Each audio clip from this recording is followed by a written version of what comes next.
7 نشونه مردان قبل از خیانت. یه خانومی تو مشاوره میگفت شوهرم از وقتی بیشتر به ظاهرش میرسه منو کمتر میبینه. بعضی تغییرها عادی نیستن، فقط ما سعی میکنیم عادی نشونشون بدیم. تو اگر جای اون خانم بودی چه کار میکردی؟ تو کامنت ها برام بنویس. پس در این ویدیو نشونه های خیانت رو توضیح میدم و در ویدیوی بعدی بهت یاد میدم اگر خیانت دیدی باید چه کار کنی. پس منتظر ویدیوی بعدی باش. سلام، مریم هستم، یک روانشناس. ممنونم که کنارمون هستی و به زندگیت اهمیت میدی. اگر تا حالا ساب و لایک و زنگوله رو نزدی شاید بعد از این ویدیو هیچ وقت هم دیگر رو نمیبینیم، اما اگر ساب کردی لایک و زنگوله رو هم بزنی بهت تبریک میگم. تو همیشه در مسیر رشد هستی.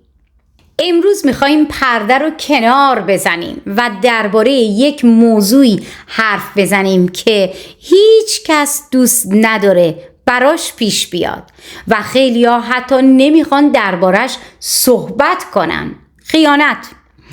اگر تا حالا خیانت دیدی خب میدونی چقدر میتونه تجربه دردناک و گیج کننده باشه. یه ترکیب عجیب از احساسات که درگیرت میکنه، مخصوصا احساس شرم که انگار تو کاری کردی که باعث شد طرفت خیانت کنه، یا اینکه اگر بهتر بودی اون اتفاق نمیافتاد. ولی باید بدونی یه چیز خیلی مهمه که تو نمیتونی رفتار یک نفر دیگر رو کنترل کنی.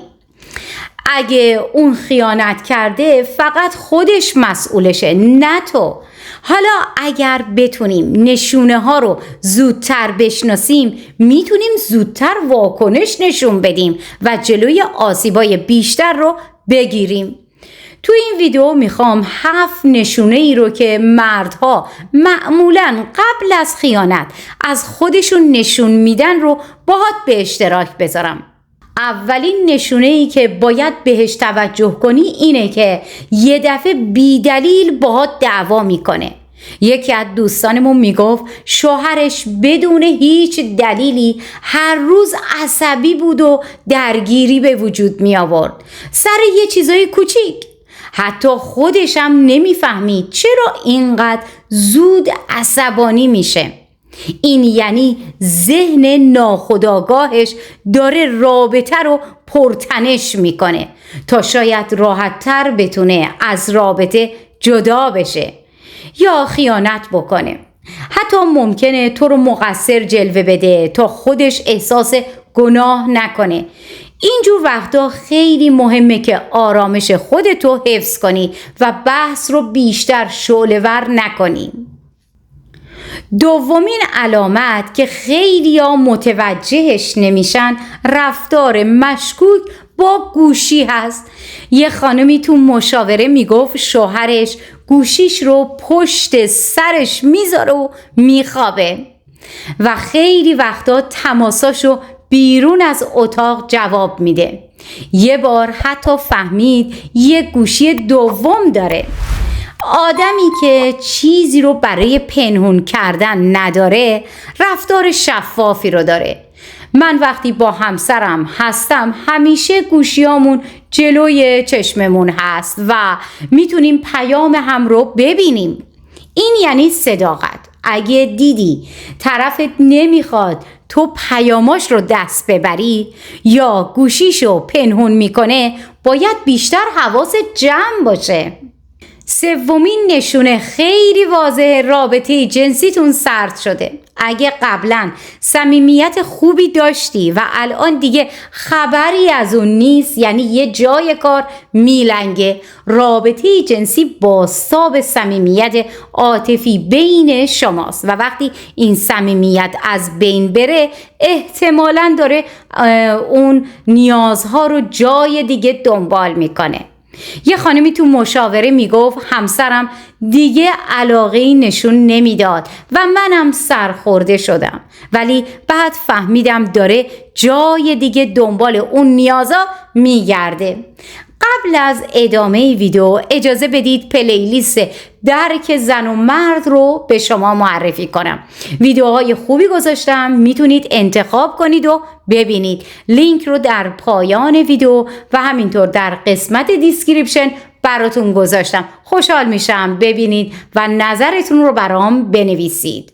چهارمین نشونه‌ای که باید بهش دقت کنی اینه که سعی میکنه تو رو دیوونه جلوه بده.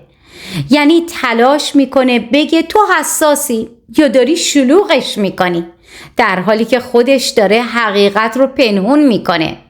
یکی از دوستانمون میگفت شوهرش وقتی خیانت کرد، وقتی بهش درباره رفتارهای مشکوکش اعتراض میکرد، میگفت تو داری خیال بافی میکنی و این باعث شده بود خودش شک کنه به قضاوتش. اما واقعیت اینه که باید به حس درونیت اعتماد کنی و دربارش حرف بزنی. پنجمین علامت خیلی مهمه و خیلی ها موقع مواجهه باهاش سردرگم میشن. وقتی ازش میپرسی کجا بودی یا با کی بودی و اون جوابای مبهم میده یا حتی حالت دفاعی و عصبانیت نشون میده، این یعنی یه چیزی داره پنهون میکنه و نمیخواد حقیقت رو بهت بگه. یه خانمی تو مشاوره تعریف میکرد که وقتی از شوهرش درباره بیرون رفتنش پرسید، با یک حالت تند و عصبی جواب داد کاری به کارم نداشته باش. و همین جواب کوتاه و بیرو براش خیلی مشکوک بود. مردی که واقعا عاشقته و رابطتون احترام داره براش و ارزش میذاره به رابطتون، تمایل داره با صداقت و شفافیت درباره اون زمانایی که ازت دور بوده صحبت بکنه، چون این رفتار نشونه اعتماد و احترامه، نه ترس و پنهون کاری. پس وقتی با سکوت یا عصبانیت و جوابای مبهم مواجه شدی، بهتره بیشتر دقت بکنی و به حس درونیت اعتماد کنی. ششمین نشونه خیلی ظریفه و در عین حال خیلی مهم. وقتی مردی زیاد درباره خیانت‌های قبلی خودش حرف میزنه و انگار داره با افتخار با بیخیالی از گذشتش تعریف میکنه، این یه زنگ خطره که نباید ساده ازش رد بشی.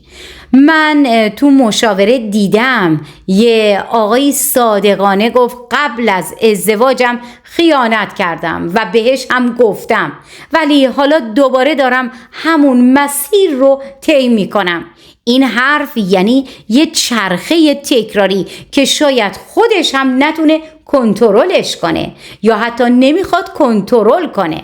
وقتی مردی از خیانت‌های گذشته‌اش به عنوان یه افتخار یا دستاورداش یاد میکنه، یعنی احتمال زیادی وجود داره که دوباره همین رفتار رو تکرار کنه و این باید بهت هشدار بده که خیلی مراقب باش و از همون ابتدا خط قرمزهای خودت رو مشخص کن.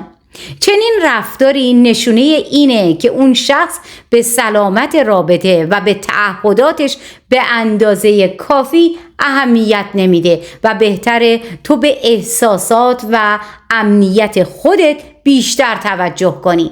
قبل از ادامه ویدیو اجازه بدید پلیلیست شناخت مردان رو به شما معرفی کنم. ویدیوهای خوبی گذاشتم، میتونید انتخاب کنید و ببینید. لینک رو در پایان ویدیو و همینطور در قسمت دیسکریپشن براتون گذاشتم. خوشحال میشم ببینید و نظرتون رو برام بنویسید. هفتمین و شاید مهمترین نشونه اعتماد به حس درونیه. اون صدای درونیت یه هدیه است، یه راهنماست از یه قدرت بالاتر که میخواد محافظت باشه. اگر حس کردی یه چیزی درست نیست، بی خودی نیست، باید بهش گوش بدی و دربارش حرف بزنی. همیشه شجاعت داشته باش که درباره دغدغه‌هات صحبت کنی. پس در این ویدیو نشونه های خیانت رو توضیح دادم و در ویدیوی بعدی بهت یاد میدم اگر خیانت دیدی باید چی کار کنی. پس منتظر ویدیوی بعدی باش. اگر ویدیو برات مفید بود حتما سابسکرایب کن و زنگوله رو هم بزن تا ویدیوهای جدیدم رو از دست ندی. تو این مسیر همراه من باش و یادت باشه همیشه حق داری از خودت مراقبت کنی و هیچ وقت احساس گناه نکن. وقتی یه نفر بهت بد میکنه تو ارزشمندی و لایق یه رابطه سالم و پر از احترام هستی. منتظر نظرات و تجربیاتت هستم. حتما بهم بگو تو این مسیر چه حس و تجربه‌ای داشتی.